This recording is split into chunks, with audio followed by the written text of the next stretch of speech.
students, welcome in Sunrise Public School online classes. Myself Tanuja, I teach to you Hindi subject and today we read chapter 1st class 7th.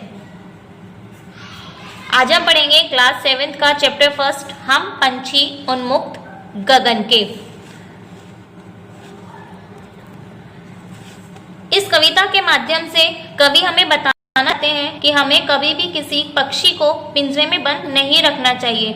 पक्षी जो होते हैं वो खुले आकाश में उड़ना पसंद करते हैं, उन्हें खुले आकाश में रहना अच्छा लगता है। आप अपने ऊपर लिख के देखिए, यदि आपको कभी कोई किसी भी कमरे में बंद कर दिया, कहीं आने जाने पर पाबंदी लगाई तो आपको कैसा लगेगा। इसी प्रकार से कवि उन पक्षियों के माध्यम से हमें बता रहे हैं कि हम पंछी उन्मुक्त गगन के पिंजर बंद न गा पाएंगे। उन्मुक्त से अर्थ होता है खुला, उन्मुक्त का अर्थ होता है खुला और गगन का अर्थ होता है आकाश। पिंजर बंद का अर्थ होता है पिंजरे में बंद, पिंजरे में बंद। कवि बता रहे हैं कि हम पंछी उन्मुक्त गगन के, हम जो पक्षी हैं अर्थात हम जो पक्षी हैं वो उन्मुक्त गगन के हैं, खुले आकाश में उड़ने वाले हैं। पिंजर बंद न गा पाएंगे, हम पिंजरे में बंद होकर नहीं गा पाएंगे, नहीं रह सकते। कनक तीलियों से टकराकर, कनक तीलियां सोने की तीलियां या सोने की तीलियों से बना हुआ पिंजरा। पुलकित पंख टूट जाएंगे, पुलकित का अर्थ होता है चंचल या उमंग से भरे हुए। अर्थात कहने का अर्थ ये है, कवि ये कहना चाह रहे हैं कि हम पक्षी जो होते हैं वो खुले आकाश में उड़ना चाहते हैं, ऊंची ऊंचाइयों को, आसमान की ऊंचाइयों को छूना चाहते हैं। वो एक पिंजरे में बंद होकर अपना जीवन व्यतीत नहीं कर सकते, वो खुश नहीं रह सकते। और उड़ने के प्रयास में बार बार जब वो अपने पंखों को फैलाएंगे तो पिंजरे की सोने की जो तीलियां हैं, सोने से बना हुआ जो पिंजरा है उससे टकराकर उनके जो पंख हैं वो टूट जाएंगे। हम बहता जल पीने वाले मर जाएंगे भूखे प्यासे। कवि कहते हैं कि पक्षी जो है बहता जल पीने वाले हैं। बहता जल अर्थात नदियों में जो पानी बहता है उस पानी को पीने वाले हैं, मर जाएंगे भूखे प्यासे। हम इस बंद पिंजरे में रहकर भरा हुआ पानी पीकर हम भूखे प्यासे मर जाएंगे। कहीं भली है कटुक निबोरी, कटुक का अर्थ होता है कड़वी, निम्बोली नीम का अत्यंत कड़वा फल। नीम के पेड़ में जो छोटी छोटी गोलियां आती हैं, नीम के पेड़ के जो फल होते हैं कड़वे, वो है कटुक निबोरी। कनक कटोरी की मैदा से। अब कवि ये बताते हैं कि पक्षियों को कड़वी नीम की कड़वी निम्बोली ज्यादा अच्छी लगती है कनक कटोरी, सोने की कटोरी में रखी हुई मैदा से। स्वर्ण श्रृंखला के बंधन में अपनी गति उड़ान सब भूले। कवि ये कहते हैं कि अगर हम किसी को बंद रखना चाहते हैं, पाबंदियां लगाते हैं, तो वो अपनी जो क्षमताएं हैं उसके अंदर जो जो गुण हैं उन सभी गुणों को वो भूल जाता है।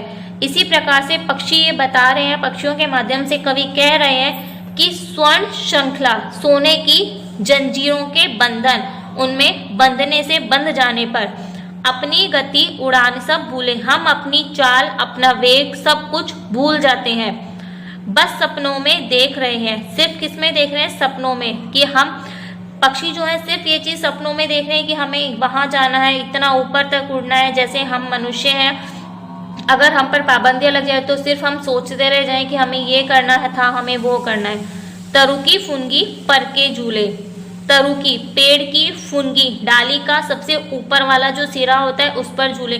पक्षियों की ये इच्छा होती है कि वो पेड़ की डालियों पर जो सबसे ऊंची शाखा होती है उसके ऊपर जाएं और उसके ऊपर वो झूलें, लेकिन यदि वो पिंजरे में बंद हो जाएंगे तो वो ऐसा नहीं कर पाते। ऐसे थे अरमान की उड़ते नीले नभ की सीमा पाने। कवि बताते हैं कि पक्षियों के अरमान, उनकी इच्छा ऐसी थी कि नीले नभ, नीले आकाश की सीमा, उसके अंत को, उसका जो अंत है उसको छूने के लिए, उसको ढूंढने के लिए वो उड़ते। लाल किरण सी चोंच खोल, चुगते तारक अनार के दाने।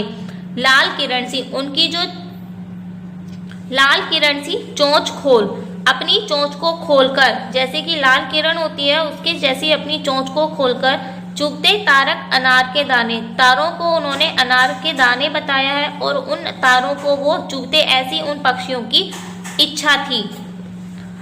होती सीमा ही क्षितिज से, इन पंखों की होड़ा होड़ी। अब कवि बताते हैं कि पक्षियां जो हैं वो क्षितिज, क्षितिज होता है दिशा का ऐसा छोर जहाँ पर सूरज और धरती एक समान मिलते हुए प्रतीत हो, जहाँ ये नहीं पता चलता कि धरती का अंत कहाँ है और आकाश कहाँ है, आकाश कहाँ से प्रारंभ होता है, ऐसी जगह को बोलते हैं क्षितिज।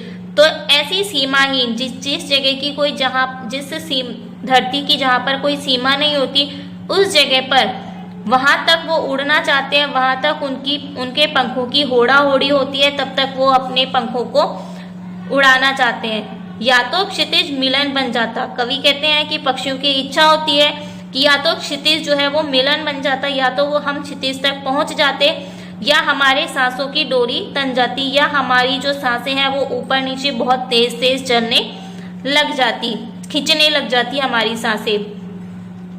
नीड़ न दो चाहे टहनी का, आश्रय छिन भिन कर डालो। कवि कहते हैं कि हमें चाहे नीड़ न दो, चाहे हमें घोंसला मत दो, चाहे टहनी का, चाहे हमें टहनी पर घोंसला मत बनाने दो, हमारा आश्रय, चाहे हमारे घर को भी छिन्न भिन्न तोड़कर खत्म कर दो, बैठने की जगह को भी खत्म कर दो, लेकिन पंख दिए हैं तो, लेकिन यदि हमें पंख दिए हैं तो आकुल उड़ान में विघ्न मत डालो। हमारी जो आकुल, हमारी जो बेचैन उड़ान है, हम जो उड़ना चाहते हैं, उड़ने के लिए जो बेचैन हो रहे हैं, उसमें हमारे विघ्न, उसमें हमारे बाधा मत डालो। स्टूडेंट्स, ये हमारा फर्स्ट चैप्टर कंप्लीट हो चुका है। आई होप आपको बहुत अच्छे से समझ में आ गया होगा। एक बार फिर से आप इसको पढ़ लीजिए। इससे रिलेटेड हम कुछ क्वेश्चंस हैं वो देखते हैं। पहला है, उपयुक्त पद्यांश का शीर्षक क्या है? शीर्षक हम ले सकते हैं हम पंछी उन्मुक्त गगन के। पक्षी कहाँ उड़ना पसंद करते हैं? पक्षी खुले आकाश में उड़ना पसंद करते हैं। पक्षी कैसा जल पीना पसंद करते हैं? पक्षी बहता हुआ जल पीना पसंद करते हैं। कटोरी किस धातु की बनी है? कटोरी सोने की बनी है। तो स्टूडेंट्स, आज की वीडियो में, नेक्स्ट वीडियो में हम इस चैप्टर से रिलेटेड क्वेश्चन आंसर्स देखेंगे।